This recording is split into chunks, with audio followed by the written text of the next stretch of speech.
आप सभी। मैं आशा करती हूँ सभी लोग स्वस्थ और प्रसन्न होंगे। आज हम हमारा पाठ सर्वनाम यानी प्रोनाउन को पढ़ेंगे और समझेंगे। आइए शुरू करते हैं इस पाठ को। यह है पाठ 7 सर्वनाम। तो सर्वनाम किसे कहते हैं? सर्वनाम दो शब्दों से मिलकर बना है, सर्व और नाम। सर्वनाम मतलब सबका नाम है।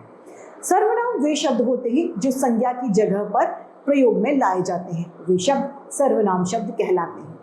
इनके प्रयोग से भाषा सुंदर और प्रभावी बनती है और संज्ञाक वचनों को बार बार आने से रोकती है। आइए पढ़ते हैं। राकेश ने कहा, मैं कल आगरा जाऊंगा। राज ने विभा से पूछा, तुम विद्यालय कब जाओगी? देशवासियों ने कहा, हम युद्ध के लिए तैयार हैं। इन वाक्यों में मैं, तुम और हम जो शब्द हैं, ये शब्द कैसे शब्द हैं? ये शब्द सर्वनाम शब्द हैं। पहले वाक्य में मैं शब्द का प्रयोग संज्ञा शब्द राकेश के लिए हुआ है। दूसरे वाक्य में तुम शब्द संज्ञा शब्द विभा के लिए प्रयोग हुआ है और तीसरे वाक्य में हम शब्द का प्रयोग संज्ञा शब्द देशवासियों के लिए हुआ है। कभी कभी हम संज्ञा शब्दों के स्थान पर कुछ शब्दों का प्रयोग करते हैं। ऐसे शब्दों को हम सर्वनाम शब्द कहते हैं। आइए इन वाक्यों को पढ़ते और समझते हैं। संयम मेरा भाई है, वह आज अस्वस्थ है। यानी संयम की जगह यहाँ पर हमने क्या लिखा है? वह। किरण और रजनी मेरी बहनें हैं, वे मेरठ रहती हैं। यहाँ पर वे शब्द किसके लिए आया? किरण और रजनी के लिए। शेर ने चूहे से कहा कि तू बड़ा दुष्ट है। चूहे के लिए क्या आया?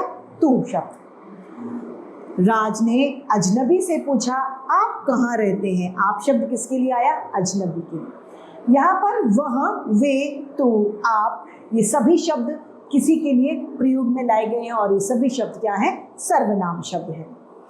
संज्ञा शब्दों की तरह सर्वनाम शब्दों के अंदर भी एक वचन और बहुवचन होते हैं। एक वचन में आता है मैं, बहुवचन में हम, एक वचन में मुझे, बहुवचन में हमें, एक वचन तेरा, बहुवचन तुम्हारा, एक वचन यह, बहुवचन ये, एक वचन वह, बहुवचन वे, एक वचन मेरा, बहुवचन हमारा, एक वचन तू, बहुवचन तुम, एक वचन मुझे, बहुवचन तुम्हें, एक वचन उसका, बहुवचन उनका, एक वचन इसका, बहुवचन इनका है। यहाँ पर यह बात ध्यान रखनी चाहिए कि बोलने वाले व्यक्ति के लिए मैं, हम, मेरा, सुनने वाले व्यक्ति के लिए तो, तुम, आप, तेरा, तुम्हारा, आपका, इन दोनों के अलावा यदि कोई अन्य व्यक्ति है जिसकी बात की जा रही है उसके लिए वह, वे, यह, वे सर्वनाम शब्दों का प्रयोग किया जाता है। यह मेरा पेन है, ये मेरी किताब है। पास की एक वस्तु या प्राणी के लिए यह सर्वनाम का प्रयोग होता है। पास की एक से ज्यादा वस्तु या प्राणियों के लिए ये शब्द का प्रयोग किया जाता है, ये सर्वनाम का। वह मेरी गेंद है और वे मेरे जूते हैं। दूर की एक वस्तु के लिए वह शब्द और दूर की एक से ज्यादा वस्तुओं के लिए वे शब्द का प्रयोग किया जाता है। सर्वनाम का प्रयोग क्यों आवश्यक है? एक दिन प्रभात की बैठक में बैठा हुआ था। तभी प्रभात का एक मित्र प्रभात से मिलने आया। प्रभात ने उठकर प्रभात के मित्र का स्वागत किया। थोड़ी देर बाद प्रभात का मित्र चला गया और प्रभात भी प्रभात का काम करने लगा। बाद में प्रभात को प्रभात के भाई के साथ प्रभात की पुस्तक खरीदने जाना था। हमने जो ये लाइनें पढ़ी ये थोड़ी अटपटी है। क्यों? क्योंकि इसमें बार बार प्रभात शब्द का प्रयोग किया जा रहा है जिससे हम वाक्य को समझने में थोड़ी से कंफ्यूज हो रहे हैं। जबकि हम इसे ऐसे लिख सकते हैं, एक दिन प्रभात अपनी बैठक में बैठा हुआ था, तभी उसका मित्र उससे मिलने आया। उसने उठकर अपने मित्र का स्वागत किया। थोड़ी देर बाद उसका मित्र चला गया और वह भी अपना काम करने लगा।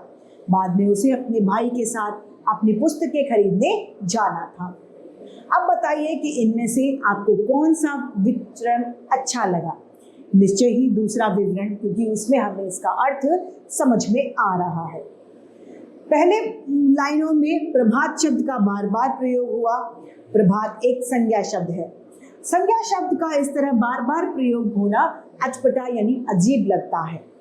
दूसरा विवरण अच्छा है क्योंकि इसमें संज्ञा शब्द प्रभात का केवल पहले वाक्य में प्रयोग हुआ है। उसके बाद में मैं प्रभात की जगह पर अपनी, उसका, उससे, अपने, उसका, वह, अपना, उसे, अपने, अपनी का प्रयोग किया गया है। संज्ञा शब्द प्रभात के स्थान पर सर्वनामों का प्रयोग करने से भाषा सुंदर और समझदार बन जाती है। सर्वनाम के प्रयोग से भाषा की सुंदरता बढ़ाई जाती है। एक ही संज्ञा शब्द को बार बार प्रयोग से भाषा अटपटी अजीब हो जाती है। सर्वनामों के प्रयोग से भाषा प्रभावपूर्ण भी बन जाती है। तो इसी के साथ ये पाठ हमारा समाप्त होता है और उम्मीद करती हूँ सभी को ये समझ में भी आया होगा।